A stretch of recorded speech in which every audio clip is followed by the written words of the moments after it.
Hello my dear students, good morning to all. Today's date is 18/5/2020. Subject Social Studies, Class 5. Book Time Tales, Chapter 4. So my dear students, in the last class we have read about major landforms, right? हम लोग major landforms के बारे में पढ़ रहे थे. तो major अर्थ में क्या क्या major landforms हैं? Mountain, plateaus, plains, rivers and desert. देखो ये सब बनने में अर्थ में बहुत समय लगा था, राइट? उस समय अर्थ को बहुत सारे कुछ मतलब उनको एयर, विंड ये सब और रेन ये सब का सामना करना पड़ा था, जिसकी वजह से उनका जो फिज़िकल फीचर है वो क्या चेंज हो गया. तो हम लोग आज आगे बढ़ेंगे. हम लोग पिछले क्लास में माउंटेन्स के बारे में पढ़े थे, राइट? माउंटेन्स और हिल्स. माउंटेन्स हम लोग को किस प्रकार से, हम लोग को क्या क्या स्पेशल फीचर है माउंटेन का जो हमें मदद मिलता है, राइट? वो सब के बारे में पढ़े थे. तो आज हम लोग पढ़ेंगे प्लेट्यूज के बारे में. प्लेट्यू क्या है? A plateau is a raised piece of land higher than its surrounding areas. Its top is flat and leveled. It has steep slopes. A plateau is also known as tableland. ठीक है, तो आज हम लोग plateau के बारे में पढ़ेंगे. प्लेट्यू क्या है? एक रेज्ड पीस ऑफ लैंड है, हायर देन इट्स सराउंडिंग. उसका जो अपना सराउंडिंग एरिया में सबसे हाई एकदम उसका जो लैंड है वो सबसे ऊंचा होता है, हायर होता है. और उसका जो टॉप है वो क्या है? फ्लैट होता है और लेबल्ड होता है. उसे हम बोलते हैं प्लेट्यू. उसका जो स्लोप्स है वो क्या है? स्टीप स्लोप्स है. A plateau is also known as a table land. A plateau को हम लोग क्या बोलते हैं? Table land.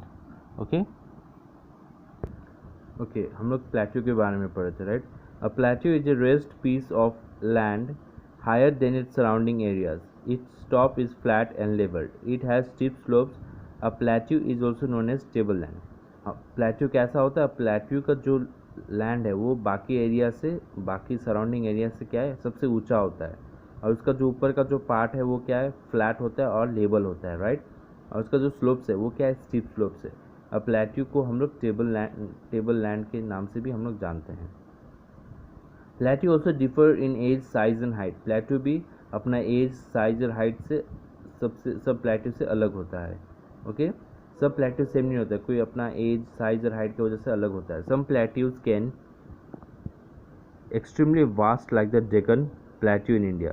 और सम प्लेट्यूज क्या है? बहुत वास्ट होता है, बहुत बड़ा होता है. जैसा डेक्कन प्लेट्यू, इंडिया में जो डेक्कन प्लेट्यू है सबसे वास्ट प्लेट्यू है, right? It is also one of the oldest plateau in the world. जो पूरा वर्ल्ड में ये सबसे ओल्डेस्ट प्लेट्यू है. Some special features of plateaus are as follows. अब देखिए, माउंटेन्स का भी अपना स्पेशल फीचर्स था, तो प्लेट्यूज का स्पेशल फीचर क्या है ये चलिए आगे पढ़ते हैं. Some plateaus in the world are uninhabited due to the harsh climatic condition and its elevation. कुछ प्लेट्यूज जो वर्ल्ड में है वो सब क्या? इनहैबिटेड, मतलब वहाँ पे कोई रह नहीं सकता है, वहाँ पे कोई अपना घर बना के मतलब वहाँ पे निवास नहीं कर सकता, क्योंकि वहाँ का जो क्लाइमेटिक कंडीशन वो सबसे हार्श है, राइट? सबसे ख़राब कंडीशन है. और उसका जो एलिवेशन है, मतलब जो वहाँ का जो टेम्परेचर और जो ऑक्सीजन का क्वालिटी है वो बहुत कम है, ठीक है?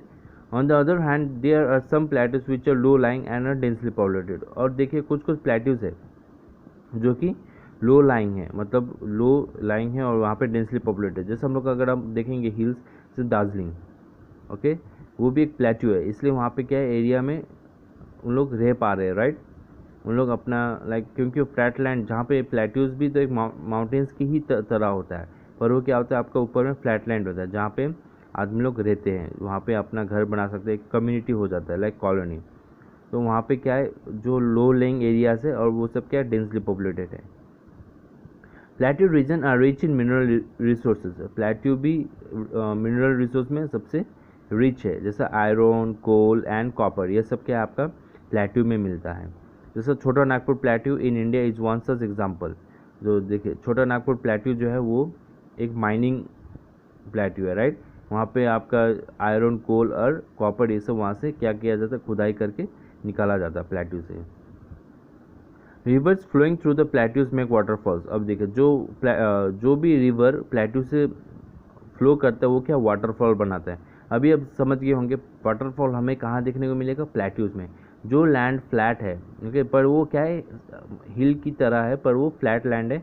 जब वहाँ से कोई भी रिवर फ्लो करता है तो वो क्या? झरने की तरह फ्लो करता है, वाटरफॉल की तरह, right? This are idle sites for generating hydroelectricity, ये सब क्या आपका हाइड्रोइलेक्ट्रिसिटी जनरेट करने में मदद करता है। Plateaus with rich fertile soil are good for agriculture, जो प्लेट्यूज एकदम अच्छा सॉइल है वहाँ पे वो क्या है आपका good for agriculture, and less fertile ones are use as a grazing land. जो प्लेट्यू में रिच फर्टाइल सॉइल है, ठीक है, वो क्या एग्रीकल्चर के लिए बहुत अच्छा है, और जिसमें जो फर्टाइल में मतलब फर्टाइल सॉइल नहीं है वहाँ पे अच्छा ग्रो नहीं कर पाता है, तो वो क्या है ग्रेजिंग लैंड हो जाता है एनिमल्स के लिए, मतलब वहाँ पे एनिमल्स लोग जाके ग्रेज कर पाते हैं, right. Many plateaus are great tourist attraction because of their scenic beauty, like the Grand Canyon carved out of the Colorado River, located in the Colorado Plateau, the USA। जैसे बहुत सारा plateau है जो आपका tourist attraction है because of the scenic beauty, बहुत सारा beautiful scenes के लिए क्या है वो बहुत सारा प्लेट्यू एकदम टूरिस्ट अट्रैक्शन है। और सबसे आप लोग जानते होंगे ग्रैंड कैनियन के बारे में, जो कि कोलोराडो रिवर के द्वारा कटा हुआ है, ओके, वो नेचुरली डिज़ाइन किया गया है वो ग्रेट कैनियन, तो वो जो कोलोराडो प्लेट्यू में है यूएसए का सबसे खूबसूरत, ओके। तो ये रहा आज आपका प्लेट्यू के बारे में, तो आप उसको घर में एक बार पढ़ के समझने की कोशिश कीजिएगा। तो अगली नेक्स्ट क्लास में हम लोग प्लेन्स के बारे में पढ़ेंगे, ठीक है। तो आप एक बार पढ़ने के पहले फिर आप सबसे पहले मेजर लैंडफॉर्म्स क्या है, उसके बाद माउंटेन्स, उसके बाद प्लेट्यूज।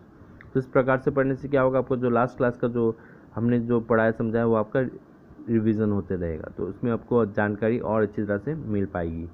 इसलिए हम चाहते हैं आप ये पढ़े एक बार घर में, और प्लेट्यूज को अब पढ़िएगा। नेक्स्ट क्लास में प्लेन्स के साथ रिवर्स डेजर्ट, इस प्रकार से हम लोग आगे बढ़ेंगे। तो आज के लिए बस इतना ही। Thank you class.